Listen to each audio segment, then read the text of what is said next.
all went to Horseman High School, you have to love the history, not just in the city of Gary, but throughout the country. I want you guys to see the amount of work and attention that we're putting into this facility.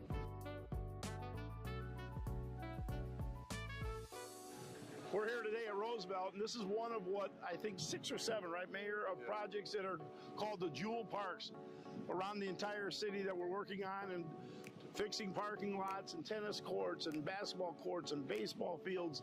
So it's citywide, and this is the first one. We wanted to get this done very quickly for Mayor and his team because there's a big celebration here obviously coming up. But again, we absolutely thrive on being part of this city. There's nothing that me personally I love more in my life other than my family is this city, and the opportunity to be able to be here and give back to the place that I love so much. And he's from Etna. That's right. Gotta be known. Etna, 13th and Etna Street. Got Etna boy right here.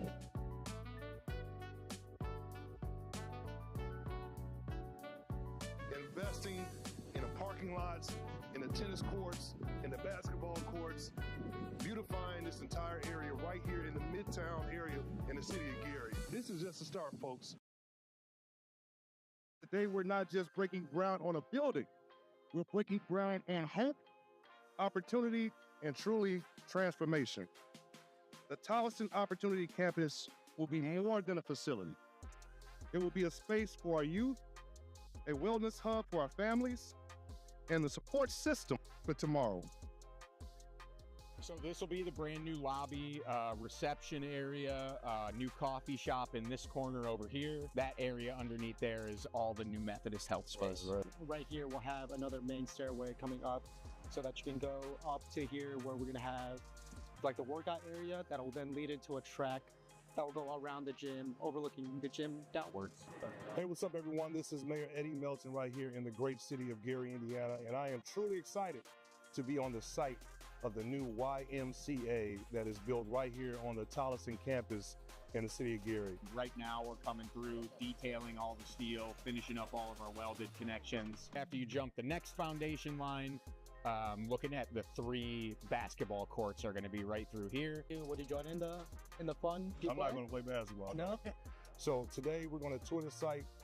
It's an honor and a pleasure to just talk with the leaders that's on this project, with Powers & Son Construction, Berglund Construction, and the entire team. I am Maimon Powers with Powers & Sons Construction. We're excited to be here at the new YMCA at Tolleson in Gary, Indiana. I grew up just blocks away from here, so it's just amazing to see and so proud of the investment that the YMCA, Boys and Girls Club, and Methodist Hospitals are putting into our community. This is going to be great for the city of Gary and great for the local neighborhood. I am Alex Morawski, project manager for Berglund Construction, lead project manager on the Tolleson Opportunity Campus. Really excited to have Mayor Melton out here with us today. Really getting able to look at this new expansion and all the new scope that we've got out here, from the new basketball hoops to the new pools getting dug, the new steel structure that's coming out here. And we are all really excited. The biggest thing that we're excited about and why we love construction so much is being able to finish things up and see the final product that's out here. So that's really what we're looking forward to, is working through scope and in the end here, being able to see how this impacts the community for years to come. Getting the kids involved out here and really becoming a part of the community has been a great opportunity for us. So we want to thank the Boys and Girls Club, Methodist Hospitals, all of the nonprofit organizations that's being responsible for bringing this project together. So stay tuned.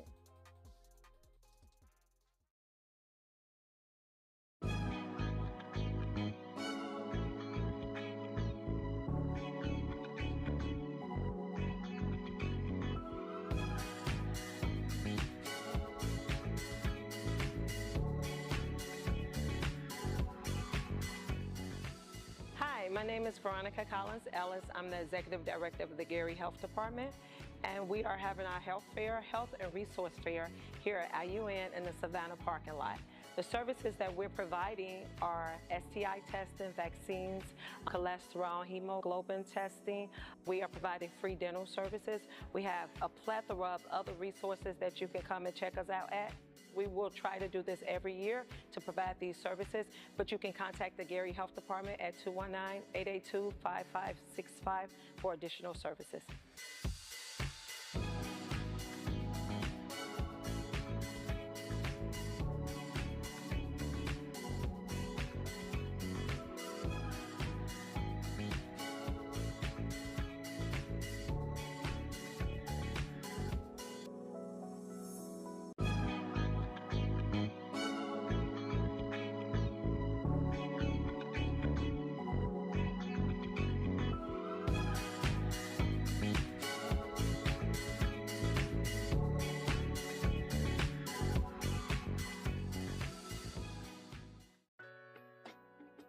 It'll be a party in Gary this afternoon. A new Jackson 5 mural is being unveiled in the Miller Beach neighborhood. The local artist behind the new mural is Felix Maldonado.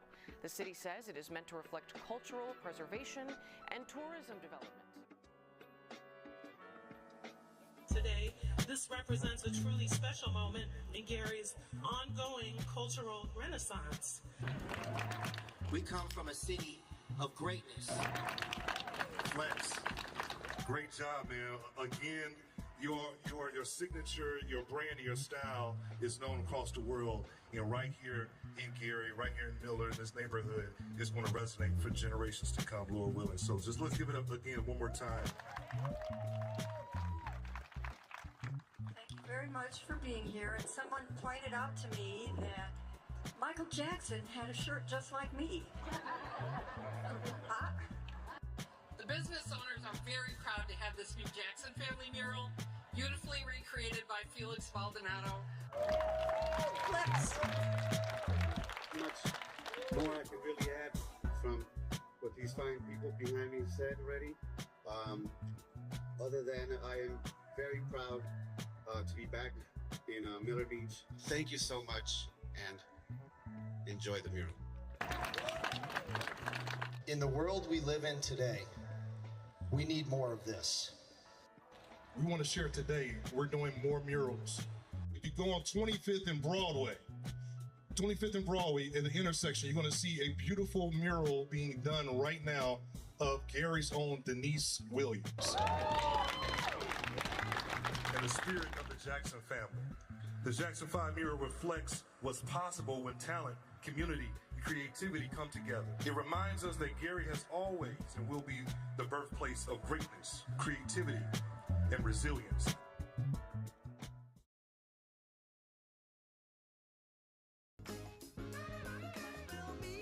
Thank you, City of Gary. Thank you, City of Gary. Thank you, City of Gary. I just really want to thank the community for coming together to make the second annual Back to School Fest a success. To me, this event, what it represents is community.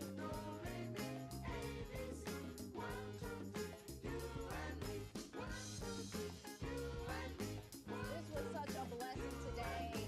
My heart is filled with such gratitude. For me, I think the first things first is have a vision for where you want to go. You know, I don't care what grade you're in. You know, if your goal is to get better grades, then start preparing yourself and doing those things. A lot of times, you know, you think about it, if you get in the car and you turn your GPS on, your GPS is only as good as the directions or the destination you put in there. So have a destination, have some goals, set some goals, and then get out and conquer those goals. We've given away so many resources to so many deserving families. So I'm ecstatic, and I can't thank our volunteers enough. I can't thank our sponsors enough. I can't thank the rail cats and just everyone, all the vendors and everyone who helped donate to make this event as successful as it was. It wasn't a one-woman show. It's not a one-committee show. This is what it means when a community comes out and comes together and blesses our scholars and their families.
GPD. We are GPD.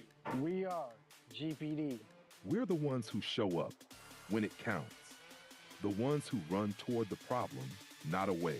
If you got the heart, if you're ready to step up for your city, this is your moment. We're hiring right here for Gary. K-9 unit, SWAT, Federal Task Force, ATV Patrol, whatever your lane is. This isn't just a job. It's your opportunity to lead, to protect, to serve. The time is now. Mission, vision, and values. A greater Gary. So the only question is, are you? Apply now, gary.gov/police, or email gpdrecruiting@gary.gov. We are GPD. It's your city, your future, your call. You guys are being part of history right now. So, you know, you ever been to Fort Wayne baseball field? Yep. South Bend and their baseball field? I'm trying to create that type of atmosphere. What's up, everybody? This is Mayor Eddie Melton right here at 700 East 5th Avenue, right here in the city of Gary. As you see, the next structure that we're tearing down, which was once owned by the Gary Redevelopment Department, which was an old storage facility, is being torn down right now. It was inoperable and become blighted, graffiti, poor roofing conditions. So right now, this structure will be a clean site thanks to our team at Aegis, thanks to, I believe, Sealy Construction as well for the support. What you're gonna see here as you drive down 5th Avenue is a clear line of sight as we're going closer towards the Railcat Stadium.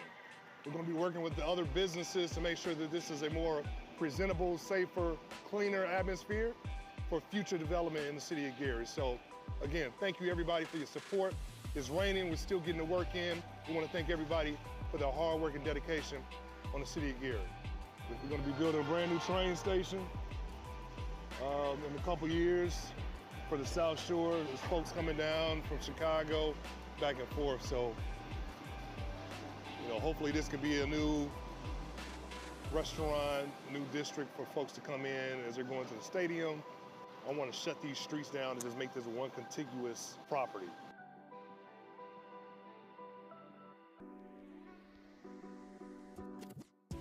Hey, what's up, City of Gary? This is your Mayor, Eddie Melton, right here in Glen Park, standing in front of none other than Gleason Park, Gleason Golf Course. We know that this is a famous golf course, historic golf course right here in the city of Gary, that the Melton administration is working to revitalize and bring back.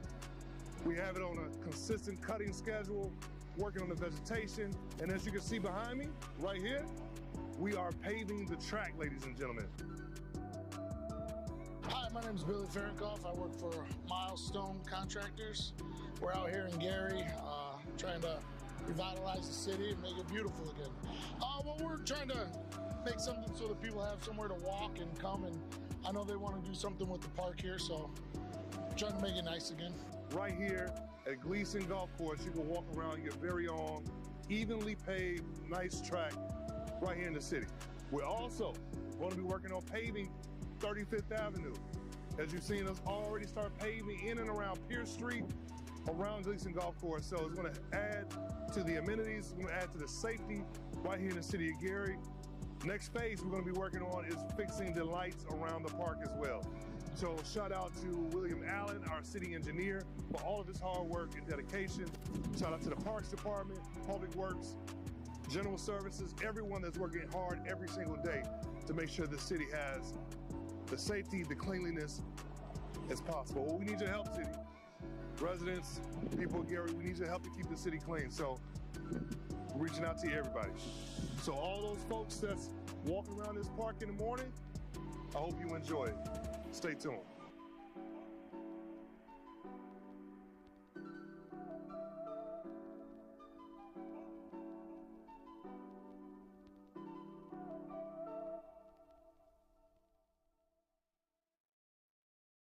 Arms, I'm assuming your arms are older. Yeah. They're bigger. Those go on the top of the arm. And William and I worked through, make sure we got the right pulse circle. And making sure we find a standardized pulse circle, right? So that you're not inventorying all these different poles. Hi, my name is Rod Young, and I'm with the Will Group. and we are an infrastructure company, and we specialize in street lighting, and we're glad to be partners with the city of Gary. I've been doing work in the city for over 20 decades, so when this project came up to help them future-proof their fixtures, we were happy to partner with them for this project. What's the lighting capacity normally? The range is about 20 feet. And this right here is a diffuser. So one of the best things about having new lighting in there is that it brings people out.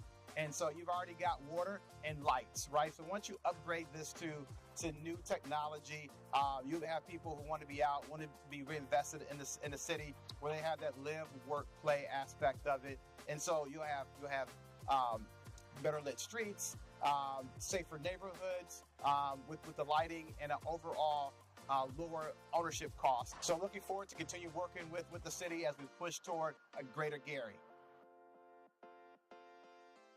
I don't know if you know about this school. This is a historic school for the city. A lot of folks came from this park. I don't know if you remember Glenn Robinson, basketball, played a lot of history here. So we're investing back into this footprint.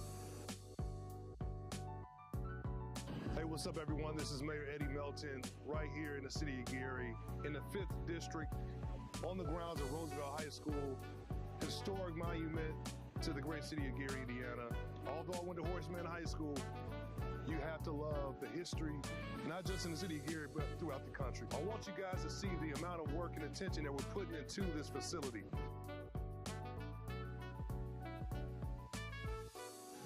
We're here today at Roosevelt, and this is one of what I think 6 or 7, right, Mayor, of projects that are called the Jewel Parks around the entire city that we're working on. And good morning. Welcome to the City of Gary Board of Zoning Appeals public meeting for Thursday, February 12th, 2026.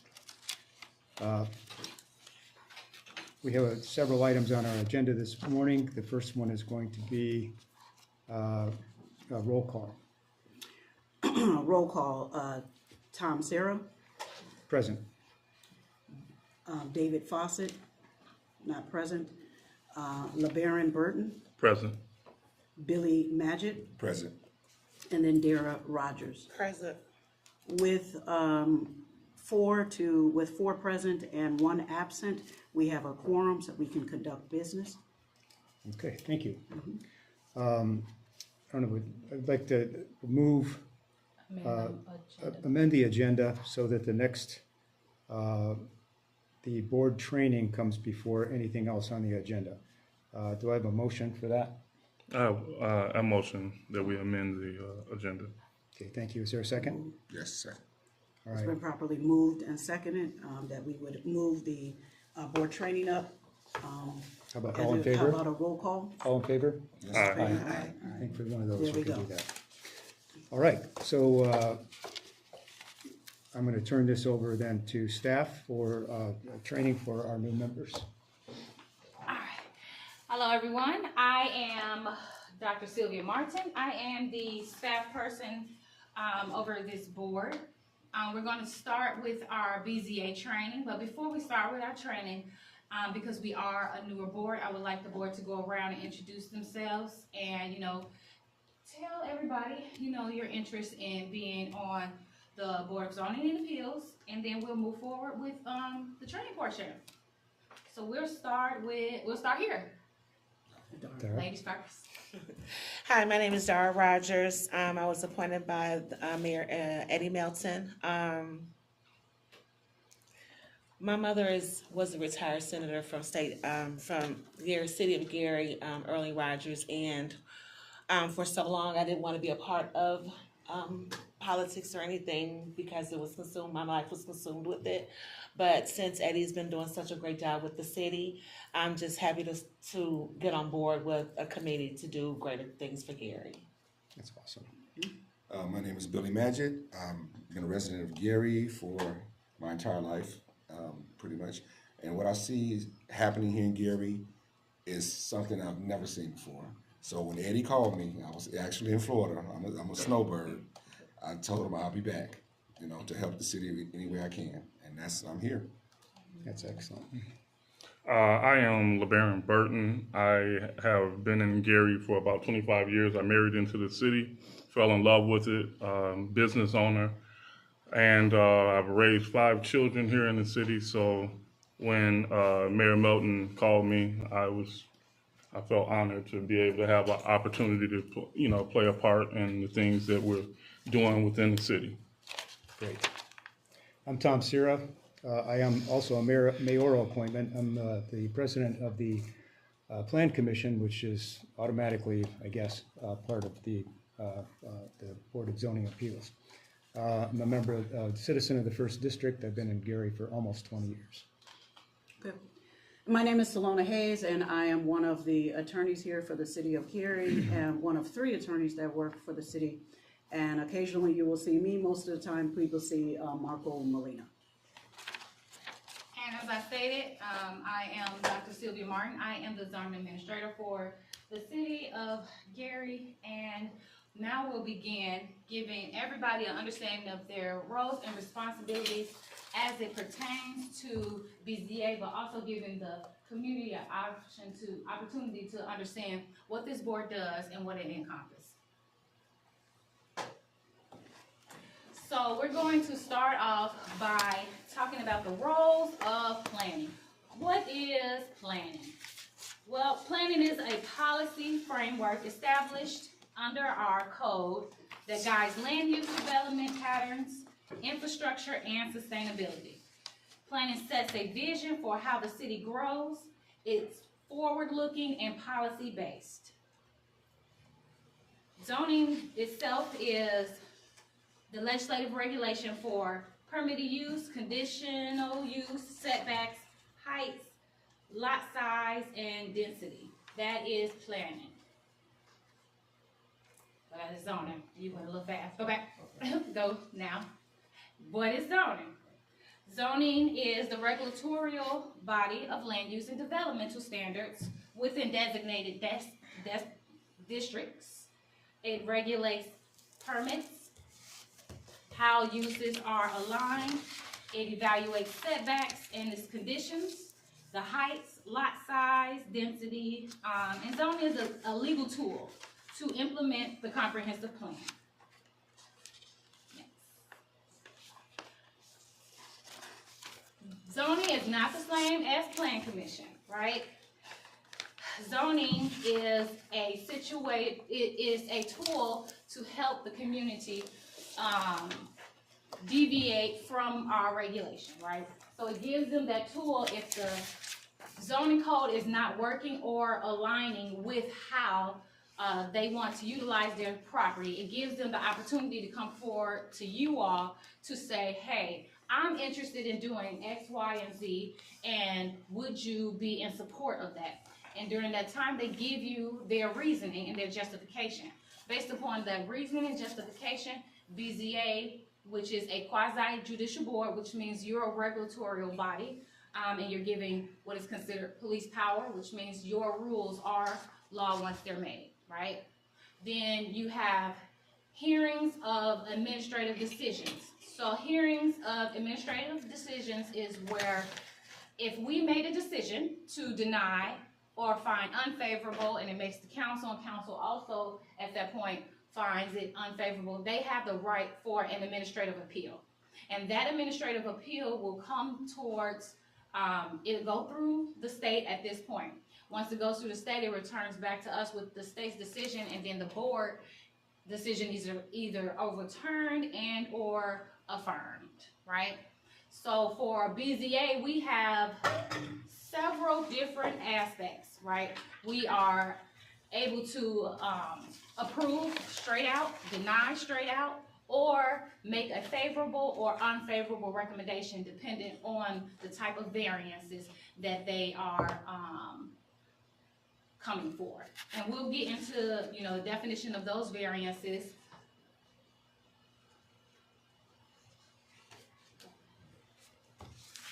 Okay, so we'll get, the variances are towards the end. That was a general overview. Go back. So who makes up the BZA? The BZA is consistent of 5 members. 3 citizen members appointed by the mayor, whom 1 must be a member of the Plan Commission, and which is Tom, and 2 must be members of 1 must be members of the Plan Commission, and 2 must be members of the Plan Commission. 1 must be a citizen member appointed by the Gary Council, who must not be a member of the Plan Commission, and that is David Fawcett. So he is a council appointment. Yeah. And then 1 member appointed by the Plan Commission for the Plan Commission's membership, who must be a citizen member of the Plan Commission other than a member appointed under its subdivision. So basically, the other 3 members fall into that. 1, you all are appointed by the mayor, and Dave Fawcett is appointed by the council. Tom Sarah is appointed by the Plan Commission, right? So the words are a little, jumbly, but it's just how the legal framework of it all is. And it's the same thing with any board. They have those same parameters. Continue. So BZA is a hearing, and it determines from any review or order requirements or decisions or determination made by the director. So the petitions come in and they make these requests, their recommendations, and they have to align with the standards in which that variance aligns with. So you have developmental standards variance, you have a special use variance, and then you have a use variance, and then the appeal process. All of those have their own applications, and the applications line out how they must submit documentation to the city. And once they do that and they align with all of the parameters, the attorney reviews all of the documents, then it comes to you all, right? You go to the next one. So what does this mean? What does BZA actually do? BZA grant and deny variances, as we just stated. It grants and deny developmental standards, special use, and administrative appeals. I think I'm moving a little faster than the presentation. All right, now we're going to go into the legal definition of what a variance is. A variance allows a use not permitted in a zone under the Indiana Code. This is the highest form of zoning relief. The requirements are: it's not injurious to the public welfare, no substantial adverse effect or adjacent properties, conditions particular to the property, strict application creates unnecessary hardship, and no interference with the comprehensive plan. The definition of unnecessary hardship. Now, this is very important as we look at these petitions. So a definition of unnecessary hardship is the deprivation of reasonable economic use due to unique physical characteristics. Basically, this changes what the property can legally do or be used for. And these actions require an approval or denial and or a favorable or unfavorable recommendation. That is the definition of variances. So now we're going to talk about the 2 different ones up there. So you have a variance for developmental standards. That is the relief for the standards in which your structure or your property can be developed on. That is your setbacks. That is your fence heights.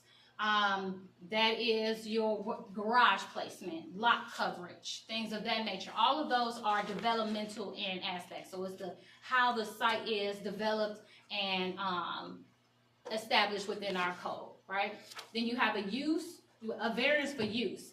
This is a variance that allows you to utilize your structure in a way that is not zoned in that area, but it is zoned somewhere else that could align with the use within your area. So for example, across the street, you have a R3, but your structure is R1, and you want to utilize your structure as a R3 because that use is in existence. You just want to utilize a use for your structure, which is identified as a different use, but in the same category. So that's what the difference between a use variance and developmental standards. One is the development, the other one is the use. Now we're going to break down the standards for developmental design variances. So the approval for developmental standards variance is final. So it's either approved, which means you guys all agree unanimously by vote that this developmental standards is sufficient, and we all agree. That developmental standards variance does not move to council. That decision is left here with the board, and it is final. And that is one of the decisions that can go through the appeal process, right, that we talked about earlier. The use of and value of the area, you have to make sure that those things are accomplished, right, when you make your decision. So you have to look at all those 5 things that we discussed a few minutes ago as far as not injury to the public welfare, safety, doesn't have an adverse effect on the community, and it aligns with our comprehensive plan. So as you go through with these different developmental standards variants, you have to look at those parameters, right? You can go to the next one. So we have a special use. A use that is not allowed outright in a zoning district, right? So a special use is, for example, daycares. Home daycares is a special use, right? Because it is a use that is not allowed outright, but it requires a special use. Now, a special use is a little different than a use variance, because a special use says that it is possible as long as they align with the 7 parameters, and there's 7 questions that the petitioner has to answer, and the 7 questions that the staff person has to answer, either for or against that special use, right? So if they align with all 7 of those standards, right, then we're clear to say, yes, we approve. But if they don't align with even just one of those standards, then we as a board, well, you as a board will make the decision on whether or not you agree and or disagree. Staff will give a recommendation, but the sole decision is on the board to make a favorable or unfavorable recommendation. And I know we keep interchanging approve and deny. Only thing that we approve and deny is developmental, right? Anything that we move forward and talk about has to be favorable or unfavorable. Why? Because it moves straight towards council, and council is the one that makes that finite decision at the end. Of course, we know the council, they still go through the council 3 readings process, right? And once that decision is made, it is recorded in resolution, and that is finite for us. But we only make a favorable or unfavorable based upon the information that was provided to us by the petitioner and the staff person. And this basically gives you the same standards that we just discussed as far as a special use permit, right? The role of the board and the members is, your main job is to make decisions based on proper standards and not make emotions, right? So we need to look at the information that is presented by the petitioner, but also the information that is presented by the staff person. You all receive the petitions before we arrive here, right? So then you will review all information that is within the petition. The petition then comes and gives you a general description of what they're trying to do and their justification behind such. But all of that will be in your packet for you to review beforehand. And then as you hear the petition and the staff person, you then use that information only to make a decision on that variance, right? So for developmental standards, we cannot shift it to being about anything other than what they petitioned for. So if they petition for a special use for a daycare, we cannot go into an in-depth conversation about the structure itself, right? We can look at those things to, help us identify the sufficiency of the area, but we can't look and say, oh, well, there is a park across the street, or there is a high X, Y, and Z crime rate or something in this area, so we've decided that that's going to bring more. That is not our decision. Our decision is whether or not that developmental standards or special use or whatever variance it is aligns with those 7 questions or those 5 questions contingent upon which one. We have to stick to those parameters. Health, safety, and general welfare is one, but our personal experience or knowledge of that area does not constitute health, safety, or general welfare. It has to sit in facts, right? So We can't just say, I know for a fact that that is X, Y, and Z. We have to have justification for making these decisions and align them with the criteria. Motions. So I handed you a handout, right? So the handout, not the presentation, the Word document. So that is a guide to help you with your motions, because we have a motion to approve, we have a motion to deny, right? The motion must be clear, it must restate the standard, it must reference all of the applicable criteria, and if there are recommendations, then it must clearly state the recommendation.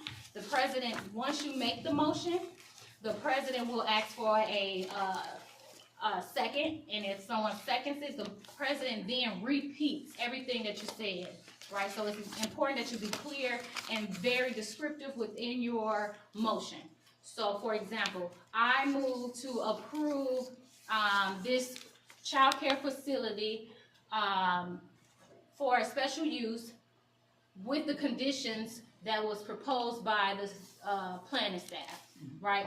Now, we already just heard the planning staff's recommendation, but what we want to do in our motion is we want to say, with the planning staff recommendation, A, to close at 7 o'clock, to B, only be allowed to open from 7 to 8, you know, so those things will have to be mentioned. They need to be within that motion and heard, stated out, right? The attorneys will help you or help whomever is making the motion to understand that you might want to restate it, or is this what I heard, just making sure and clarifying for the record.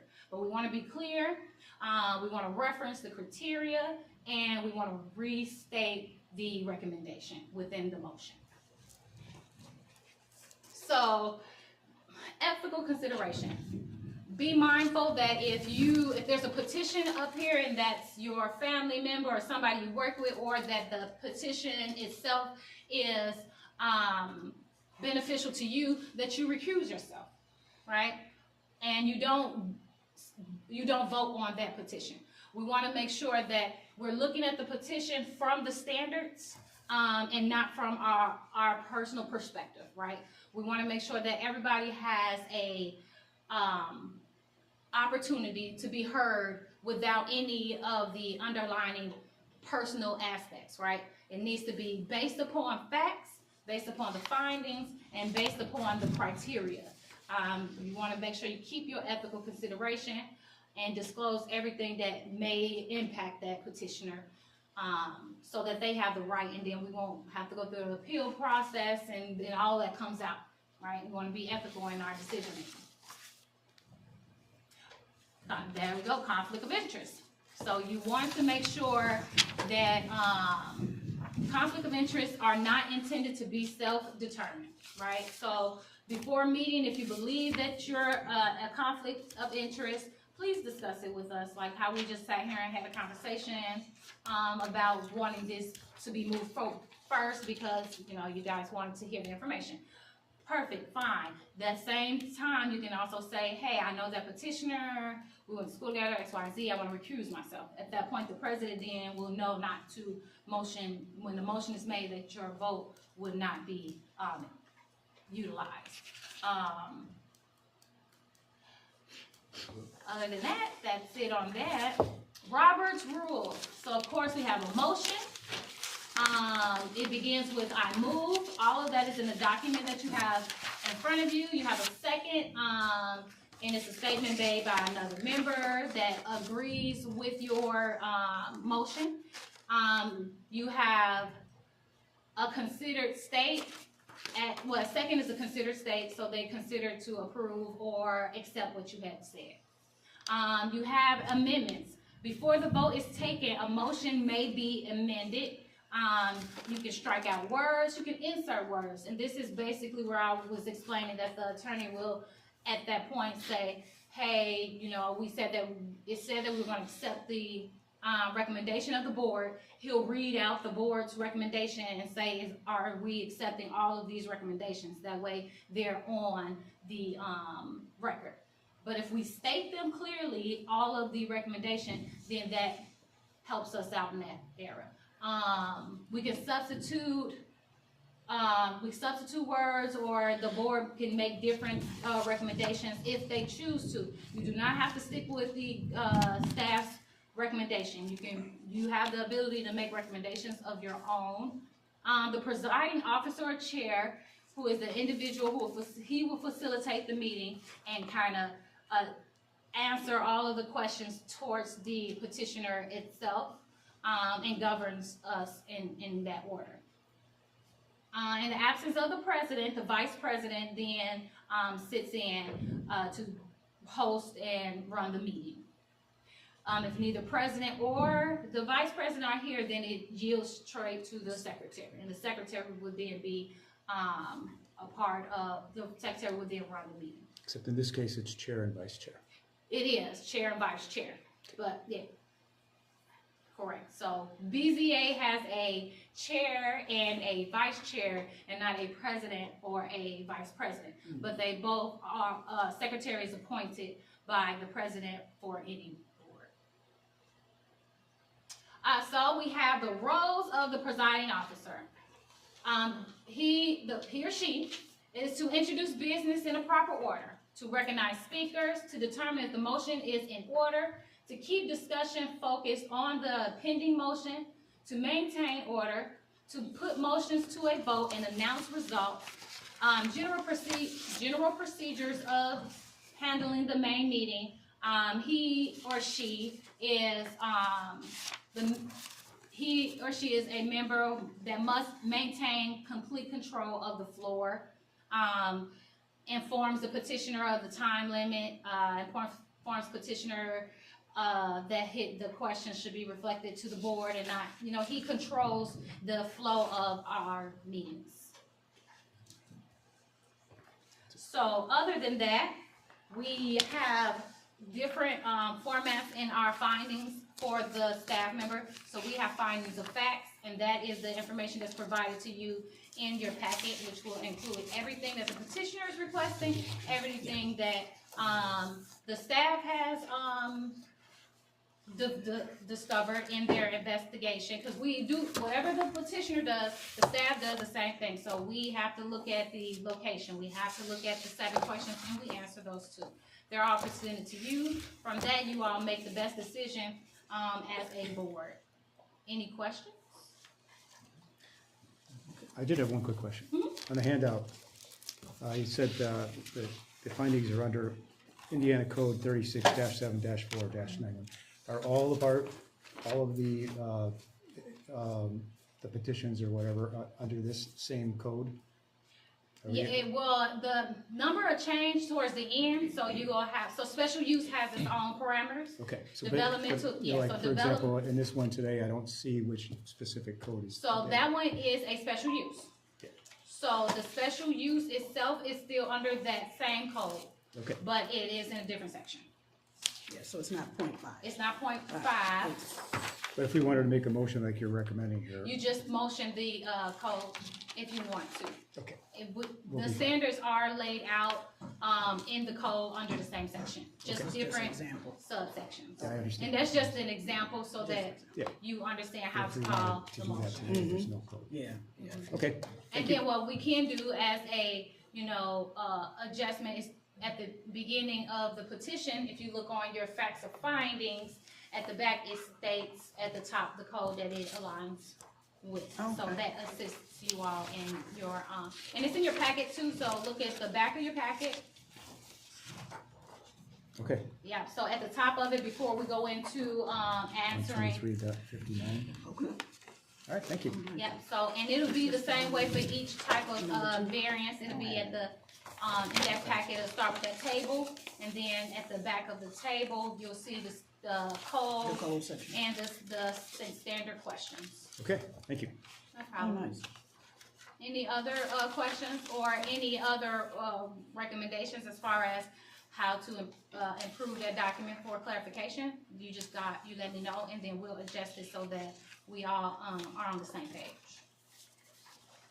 Well, Yeah, Just- and I I think just your have one- example is more that's developmental because it only asks 5 questions, so it's easier to make a motion on a finite decision than going through the special use portion, for example. Well, even having experience, this is always helpful. So thank you very much for your presentation. No problem. Any other questions? Not at this time. Okay, well, I'd like to thank you all for listening and joining the board more so. We really appreciate it. Thank you, Doctor. All right, the next item on the agenda, board elections. So we're charged with electing a chair and a vice chair, and the chair will then name a secretary. And then at this point, we will now turn the meeting over to the attorney who will preside over the elections. Okay. As administrator of the meeting, I'm going to open it up for nominations for the election of the City Board of Zoning. And so right now we have chair, vice chair, and of course the secretary is appointed by the chair. Do we have any, first we have to have any nominations for the chair? I nominate Tom. Yeah, I was supposed to, yeah. And I second. All right, so we have 2 nominations for Tom Sarah as the chair. Let us have a roll call. Yeah, I asked him if he accepts. Oh, do you accept? Yeah. I I'm assuming. humbly accept. Okay. I'm honored to accept. Okay. All right, so then you, having accepted the position as chair, let us have a vote on that. And the vote will be by roll call. So, get your names again. Dara Rogers, vote for chair for Tom Sarah? Yes. Okay, one yes. Billy Magid? Yes. LeBaron Burton? Yes. And then Tom Sarah? Abstain. Yeah. Okay. He can't vote. David Fawcett is not here, and so with a vote of 3 yeses and 1 abstention, and David Fawcett not being here, we then have a nomination of Tom Sarah for chair, a vote of yes for him as chair for the BZA this year. All in favor? Aye. Okay. Not opposed. Now we have to have a nomination for vice president. Are there any nominations for vice president? I would nominate LeBaron Burton as vice president. I second. Is that Okay. correct? All right, the nomination for LeBaron Burton has been first and second. LeBaron Burton, do you accept the nomination I do. for vice president? I accept. Okay, having accepted the nomination, let us take a vote by roll call. We have Dara Rogers. Yes. Billy Magid. Yes. Tom Sarah. Yes. Okay, with a vote of 3 in favor, we have a quorum, and we also have a, basically, it's completely passed. So, Tom, I'm sorry, LeBaron Burton, you are the vice chair for this year. All right. Congratulations. Thank you. Congratulations. Thank And then as far as a secretary, We'll turn it over to the president. yes, vice chair, would you make your nomination? Appointment? You said you're a snowbird? Yes. So, Dara, would you be willing to be the secretary? Pardon me? No. No? I don't want to Okay. be secretary. Would you be with the secretary? There's not much. It's not much to do. Not much to do. I can do it. Then I would nominate, and if you accept, then. Accept. Okay, you just appoint him. Okay, then. Billy, you've been appointed the secretary. Okay. All right. Okay. And with the appointment of secretary, that is all for the votes for this year. So this year we have Tom Sarah as chair, and we have LeBaron Burton as vice chair. Okay. All right. All right, so you're going to turn it back over to me now? Yes, I'll turn it back over to you, Tom Sarah. Okay, very good. Now, Doctor, we have number 5 is the presentation of appreciation. I guess that is a staff item? Yes. I'm not aware of that. We will call Ms. Sharp forward to conduct the presentation. Good afternoon, good morning, however it is.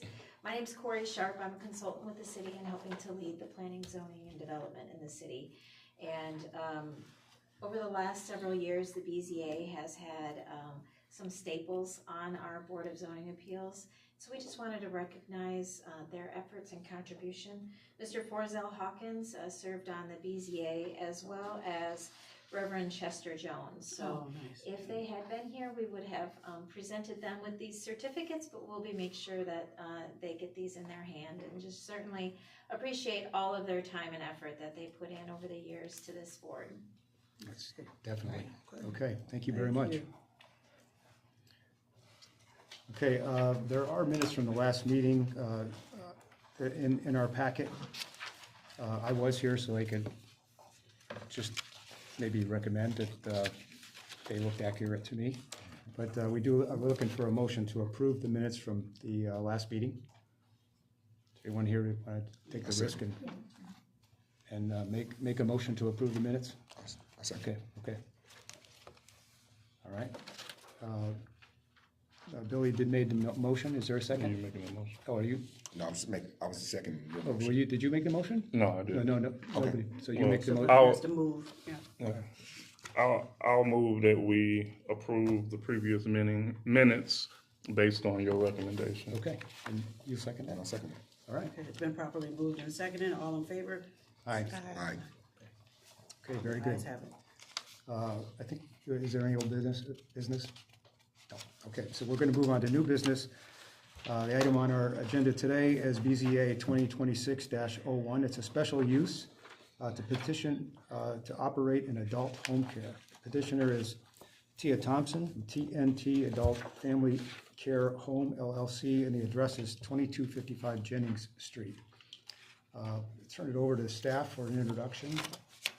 Well, as our chair, stated, Tia Thompson is interested in a 24-hour elderly daycare. She's requesting a special use to have this facility. So I would like to request Ms.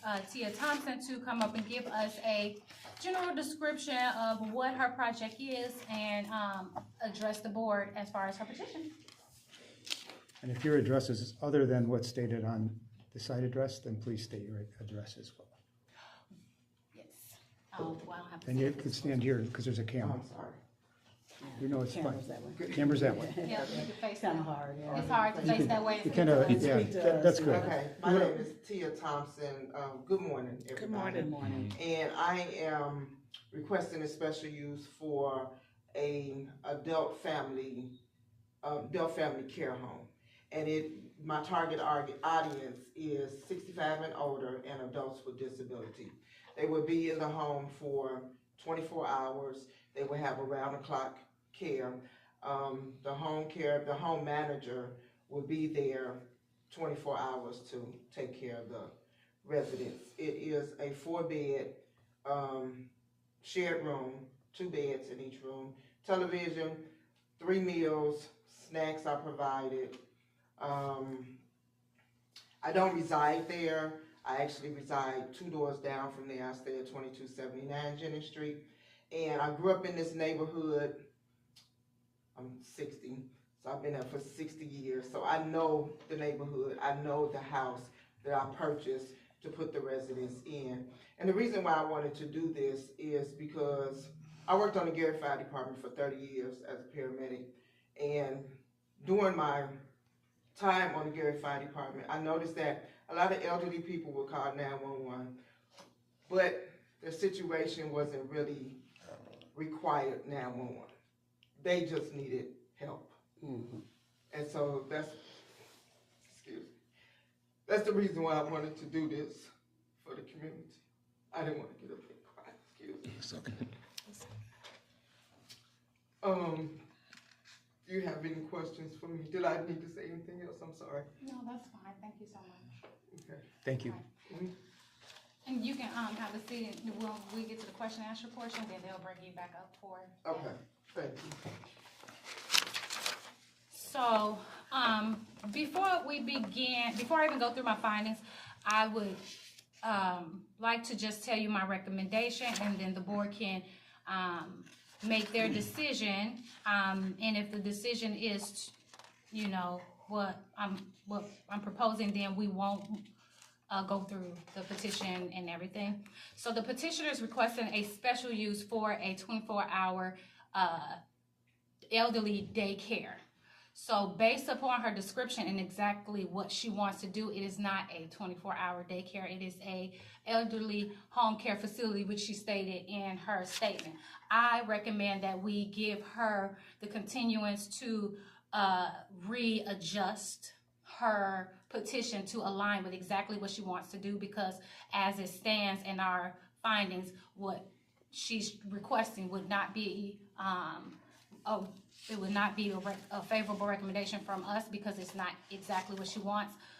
But the petition was submitted as is, so she would then just need to ask for a special use for exactly what she wants, because what we approve is what she submitted, and then we'll put her in a position not to do exactly what she wants. And I want her to be able to have the use for the facility that she's asking for, but what she submitted is not aligning with it, and it would not be, we do not pretty much permit 24-hour daycare facilities, but what she wants to do is permitted by special use if she aligns with these recommendations.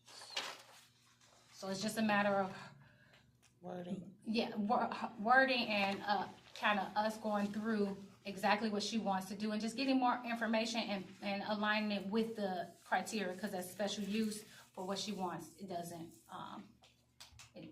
it wouldn't be favorable from our department. So who would do that? Could she request the continuance, or do? She could request continuance, or you guys can request continuance for us to acquire more information and adjust the petitioner's request to exactly what she wants to do. Okay. Well, then I would ask my fellow commissioners for a motion for a continuance for this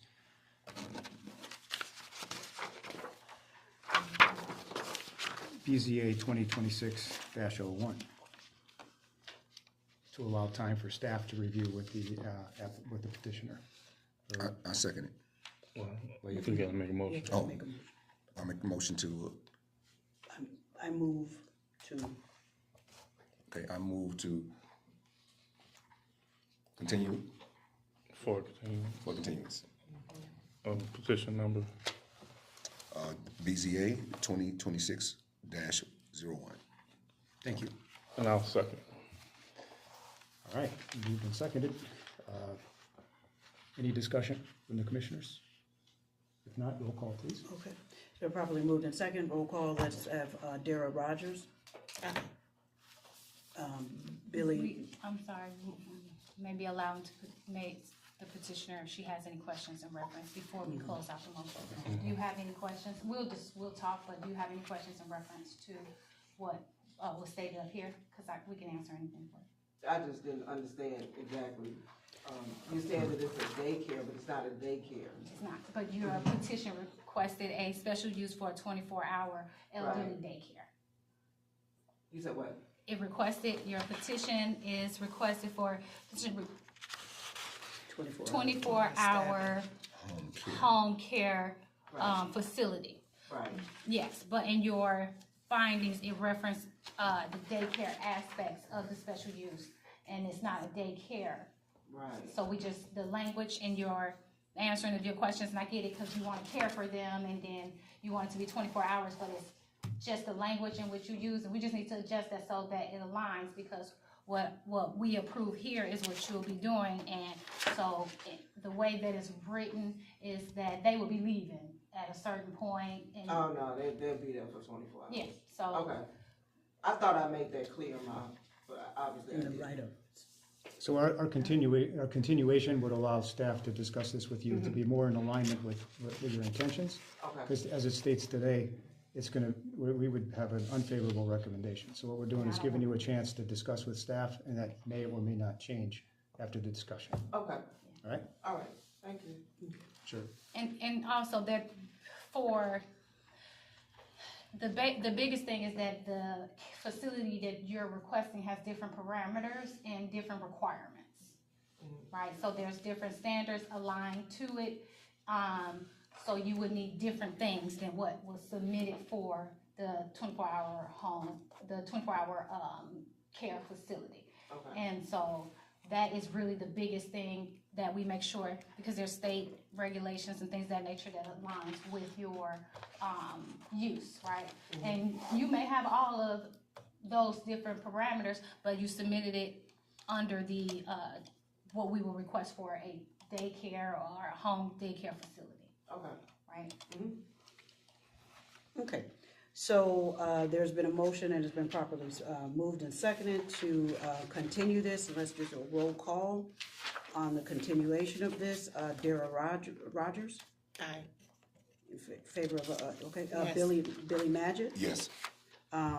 LeBaron Burton? Yes. And then Tom Serra? Yes. Okay, as unanimously voted on to continue this Till the next meeting. till the next meeting. And just for clarification, your petition packets won't need to be readjusted because we've adjusted it in the appropriate way, because I want to hand it to her so that she can then resubmit it. But your documents is laid out, the petition packet is in the order in which we want to recommend, that the recommendation for her to move forward with. So you just keep your documents as we move forward, but for me making a decision for her to align with this, I just didn't feel comfortable doing that. Okay. All right, any other business? Or direct, So I think that's. No, director's comments? I have a quick comment just for you all to know that at PC Plan Commission meeting, the Unified Development Ordinance that we've had open for public comment, if you want to come out and you want to comment on it, the comment will hopefully, based upon the board, close at that time, but then we will open up our zoning map, which is sufficient for us as a board to look at. So I would like to ask all of you all to attend the PC meeting if you're able. It is next Thursday. No, it's Tuesday, the 24th. Tuesday the 24th. Tuesday the 24th. And just for public recognition, the PC meeting was moved from next Thursday to the 24th at Hudson and Campbell, 3:30. All right. I'll be out of town. You will? That's fine. There's almost another thing to know. We will be changing locations for it to hold for the meeting started in March. So they won't be at the Hudson and Campbell. They'll be at 555 Polk Street, the police station's community conference room. So you'll see the reflection in the agenda and when we send out notice as well. But just to have you aware of it. Thank you, Michael. Thank you. All right, do we have a motion to adjourn? I motion that we adjourn. I second it. Thank you very much. Okay. Seconded.